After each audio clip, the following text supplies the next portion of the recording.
Zaburi ya 61.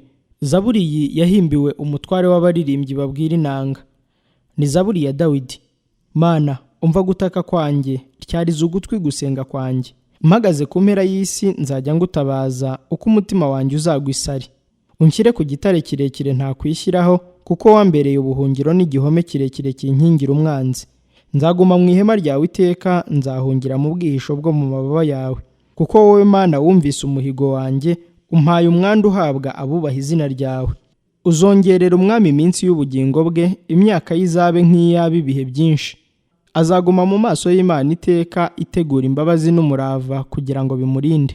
Bizatuma ndirimbira izina ryawe ishimwe iteka, ngo mpigure umuhigo wanjye uko bukeye. Zaburi ya 62. Zaburi iyi yahimbiwe umutware w'abaririmbyi. Niyo mu buryo bwa Yedutuni. Ni zaburi ya Dawidi. Umutima wanjye uturiza Imana yonyine, niyo agakiza kanjye gaturukaho. Niyo gitare cyanjye yonyine n'agakiza kanjye, ni igihome kirekire kinkingira, sinzanyeganyezwa cyane. Muzagezaho gutera umuntu ngo mumwicane mwese nk'inkike ibogamye nk'uruzitiro runyeganyega. Iki cyonyine nicyo bajya inama, ni ukugira ngo bamusunike ngo agwe ave mu cyubahiro cye. Bishimira ibinyoma, basabirisha umugisha akanwa kabo, ariko bavumisha imitima yabo. Mutima wanjye turiza Imana yonyine, kuko ari y'ibyiringiro byanjye biturukaho. Niyo gitare cyanjye yonyine n'agakiza kanjye, ni igihome kirekire kinkingira, sinzanyeganyezwa. Imana niyo irimo agakiza kanjye n'icyubahiro cyanjye, igitare cy'imbaraga zanjye n'ubuhungiro bwanjye biri mu Mana. Mwa bantu mwe, mujye muyiringira, ibyo mu mitima yanyu mubisuka imbere yayo. Imana niyo buhungiro bwacu. Ni ukuri aboroheje ni umwuka gusa, kandi abakomeye ni ibinyoma. Nibashyirwa mu gipimo ntibazika, bazateruka. Bose bateranye, umwuka ubarusha kuremera. Ntimwiringire agahato, ntimwizigirire ubusa kunyaga, ubutunzi nibugwira, ntibuzabaherana imitima. Imana yavuze rimwe, nabyumvise kabiri, ngo Imana niyo ifite ububasha. Kandi ni wowe mwami ufite imbabazi, kuko witura umuntu wese ibikwiriye umurimo we. Zaburi ya 63. Zaburi ya Dawidi yahimbye ubwo yari mu butayu bw'i Buyuda. Mana, ni wowe Mana yanjye, ndazindukira kugushaka, umutima wanjye ukugirira inyota, umubiri wanjye ugukumburira mu gihugu cyumye, kiruhijwe n'amapfa kitagira amazi. Uko niko nagutumbiriye ahera hawe, kugira ngo ndebe imbaraga zawe n'ubwiza bwawe. Kuko imbabazi zawe ari izo gukundwa kuruta ubugingo, iminwa yanjye izagushima. Uko niko nzaguhimbaza nkiriho, izina ryawe niryo nzamanikira amaboko. Umutima wanjye uzahazwa nk'uriye umusokoro n'umubyibuho, akanwa kanjye kazagushimisha iminwa yishima. Uko nzakwibukira ku buriri bwanjye, nkagutekereza mu bicuku by'ijoro. Kuko wambereye umufasha, kandi nzavugiriza impundu mu gicucu cy'amababa yawe. Umutima wanjye ukomaho, ukuboko kwawe kw'iburyo kurandamira. Ariko abashakira ubugingo bwanjye kubutsemba, bazajya ikuzimu. Bazahabwa gutwarwa n'inkota, bazaba umugabane w'ingunzu. Ariko umwami azishimira Imana, uyirahira wese azirata, kuko akanwa k'ababeshya kazazibywa. Zaburi ya 64. Zaburi iyi yahimbiwe umutware w'abaririmbyi, ni iya Dawidi. Mana, umva ijwi ryanjye ryo kuganya, kiza ubugingo bwanjye gutinyishwa n'umwanzi. Mpisha inama z'abakora nabi bangira rwihishwa, n'imidugararo y'inkozi z'ibibi. Batyaje indimi zabo nk'inkota, batamitse imyambi yabo ariyo magambo abishye, kugira ngo barasire utunganye mu rwihisho. Bamurasa gitunguro ntibatinya, bihumuririza imigambi mibi. Bajya inama zo gutega ibigoyi rwihishwa, bakibwira bati, ninde uzabireba? Bahirimbanira kunguka inama mbi, bakibwira bati, tunogeje inama twungutse. Umutima w'umuntu wese n'ibihishwa atekereza ntibirondorwa, ariko Imana izabarasa, bazakomeretswa n'umwambi ubatunguye. Uko niko bazasitazwa, ururimi rwabo ubwarwo ruzabarwanya, ababareba bose bazazunguza imitwe. Kandi abantu bose bazatinya, bavuge umurimo w'Imana, batekereresha ubwenge ibyo yakoze. Umukiranutsi azanezererwa Uwiteka, amwiringire, kandi abafite imitima itunganye bose bazirata. Zaburi ya 65. Zaburi iyi yahimbiwe umutware w'abaririmbyi. Ni indirimbo ya Dawidi. Mana, Isiyoni bagushimisha kuguturiza, ni wowe bazahigura umuhigo. Ni wowe wumva ibyo usabwa, abantu bose bazajya aho uri. Gukiranirwa kwinshi kuranesheje, ibicumuro byacu uzabitwikira. Hahirwa umuntu utoranya ukamwiyegereza kugira ngo agume mu bikari byawe. Tuzahazwa n'ibyiza byo mu nzu yawe, ibyiza by'aheraho mu rusengero rwawe. Mana y'agakiza kacu, uzadusubirisha ibiteye ubwoba kubwo gukiranuka kwawe. Ni wowe byiringiro by'abo ku mpera y'ubutaka hose n'iby'abo ku mpera y'inyanja za kure. Iyo niyo ishimangirisha imisozi imbaraga zayo, ikenyeye imbaraga. Iturisha guhorera kw'inyanja, guhorera k'umuraba wo muri zo n'imidugararo y'amahanga. Kandi abatuye ku mpera y'isi batinya ibimenyetso byawe. Uvugisha impunda abaho igitondo gitangariza n'abaho umugoroba ukubira. Ugenderera isi ukayivubira, uyitungisha cyane uruzi rw'Imana rwuzuye amazi. Ni wowe uha abantu amasaka, umaze gutunganya ubutaka utyo. Uvubira impavu zo muri bwo imvura nyinshi, uringaniza imitabo yo muri bwo. Ubworohesha ibitonyanga, uha umugisha kumeza kwabwo. Wambika umwaka kugira neza kwawe nk'ikamba, inkora z'igare ryawe zigusha umweru. Imvura igwa ku rwuri rwo mu butayu, imisozi igakenyera ibyishimo. Urwuri rukagatirwa n'imikumbi, ibikombe bitwikirwa n'amasaka biranguruzwa n'ibyishimo bikaririmba. Zaburi ya 66. Iyi ndirimbo yitwa Zaburi, yahimbiwe umutware w'abaririmbyi. Mwabari mu isi yose mwe muvugirize Imana impundu, muririmbe icyubahiro cy'izina ryayo, mwogeze ishimwe ryayo. Mubwire Imana muti, imirimo yawe ko iteye ubwoba, imbaraga zawe nyinshi zizatuma abanzi bawe bose bakugomokera bakagushyeshya.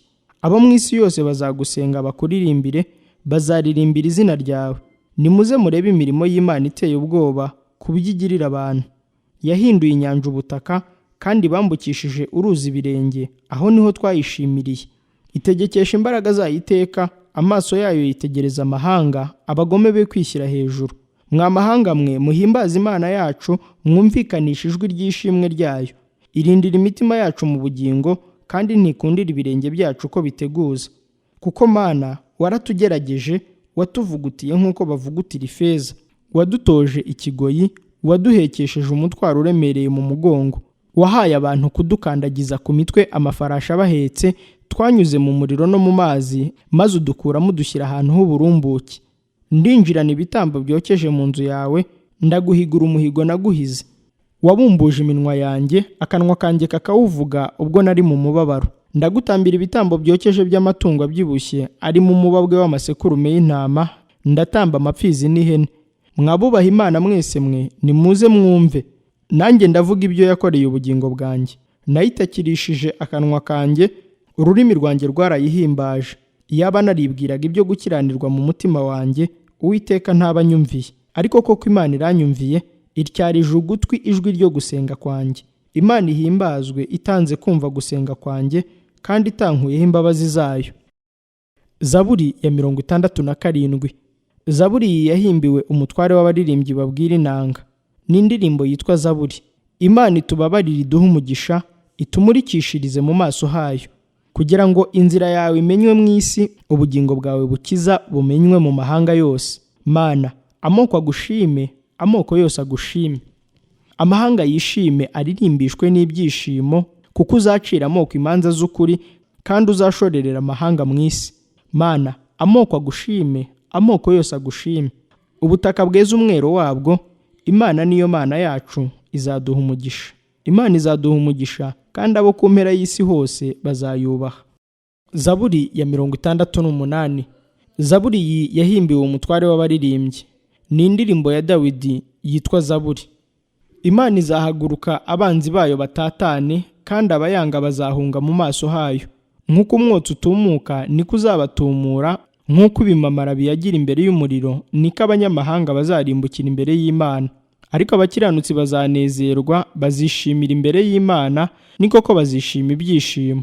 Nimuririmbire Imana, muririmbire izina ryawe ishimwe, muharurire Imana inzira inyura mu butayu, iri mu igare, izina ryayo ni ya, mwishimire imbere yayo.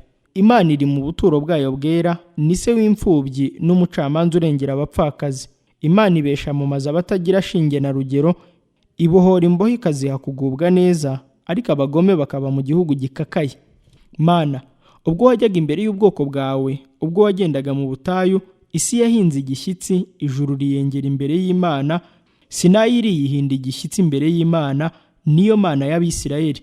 Mana, wavubiye imvura y'ubuntu umwandu wawe, wawushubijemo intege ubwo wari urushye. Ubwoko bwawe bwatuye muri wo.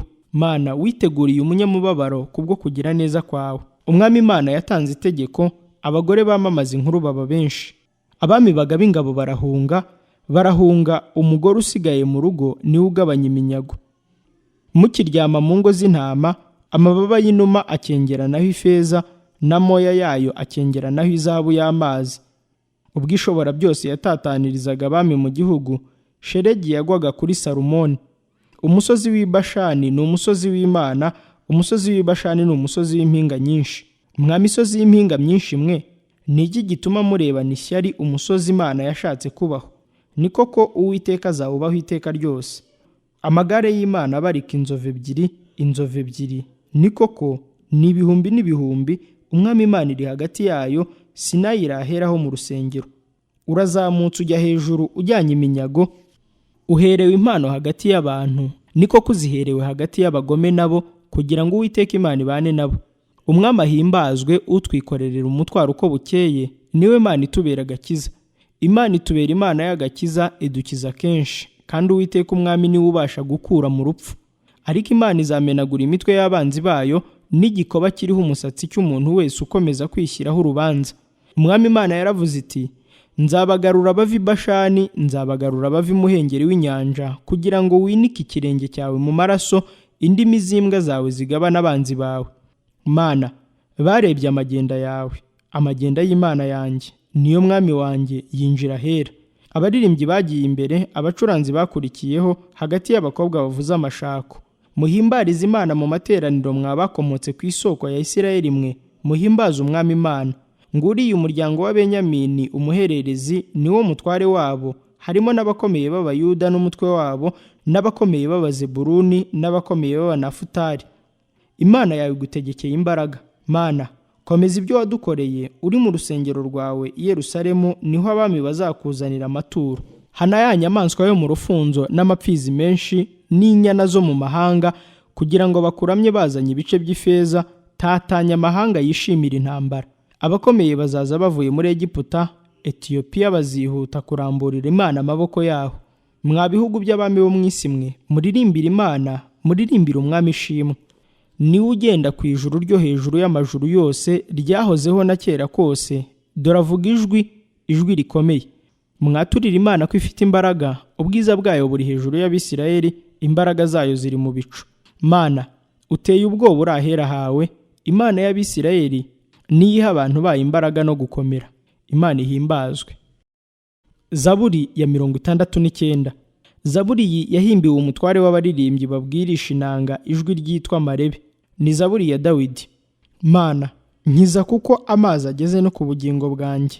Ndigise mu byondo birebire bidafite aho umuntu yahagarara, ngeze muri nyina umuvumbu urantembana. Kurira kuranduhije umuhogo wanjye urumye, amaso yanjye yarerutse ngitegereza Imana yanjye. Abanyangira ubusa baruta umusatsi wo ku mutwe wanjye ubwinshi, abashaka kundimbura bampora impamvu z'ibinyoma barakomeye, nibwo narihishijwe icyo ntanyaze. Mana, ni wowe uzi ubupfu bwanjye, ibyaha byanjye ntubihishwa. Mwami, Uwiteka Nyiringabo, abagutegereza be kumwazwa n'ibyanjye. Mana y'Abisirayeli, abagushaka be guterwa igisuzuguriro n'ibyanjye.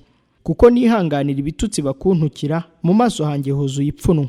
Mpindutse umushyitsi kuri bene data n'umunyamahanga kuri bene mama, kuko ishyaka ry'inzu yawe rindya, ibitutsi by'abagutuka byaguye kuri jye. Ubwo nariraga ngahanisha umutima wanjye kwiyiriza ubusa, byampindukiye ibitutsi. Ubwo nambaraga ibigunira nabaye iciro ry'imigani kuri bo. Abicara mu marembo baramvuga, ndi indirimbo y'abasinzi. Ariko jyeweho ni wowe nsenga Uwiteka, Mana, mu gihe cyo kwemererwamo kubwo kugira neza kwawe kwinshi, unsubirisha umurava w'agakiza kawe. Unsayure mu byondo ne kurigita, nkirabanyanga, nkiramazi maremare. Umuvumba we kuntembana, imuhengeri he kumira, rwa rwobo rwe kumbumbiraho umunwa warwo. Uwiteka, unsubize kuko imbabazi zawe ari nziza, unkebuke nk'uko kugira neza kwawe ari kwinshi. Kandi jyewe umugaragu wawe ntumpishe mu maso hawe, kuko mfite umubabaro, unsubize vuba. Wegere ubugingo bwanjye ubukize, uncungure ku bw'abanzi banjye. Ni wowe uzi uko ntukwa, n'isoni zanjye n'igisuzuguriro cyanjye nabyo urabizi. Abanzi banjye bose bari imbere yawe.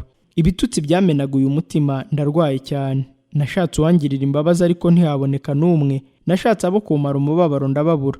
Kandi bampaye indurwe kuba ibyo kurya byanjye, ngize inyota bampa umushari wa vino.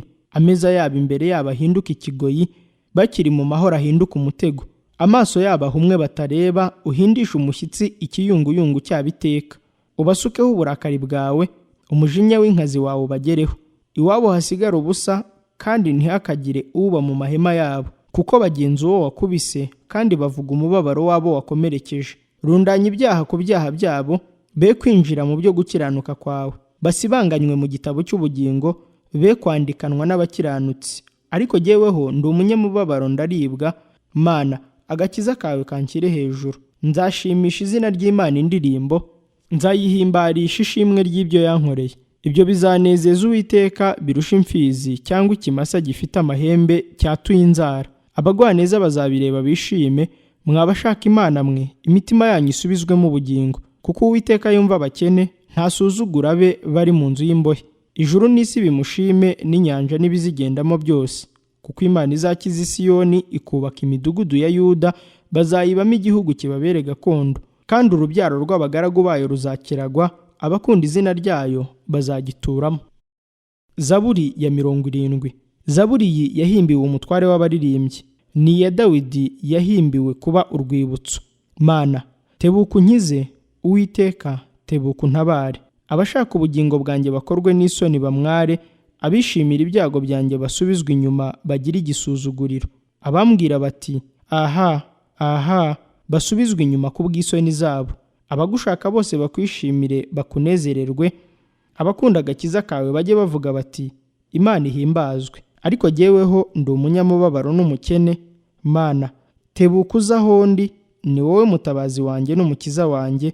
Uwiteka, ntutinde.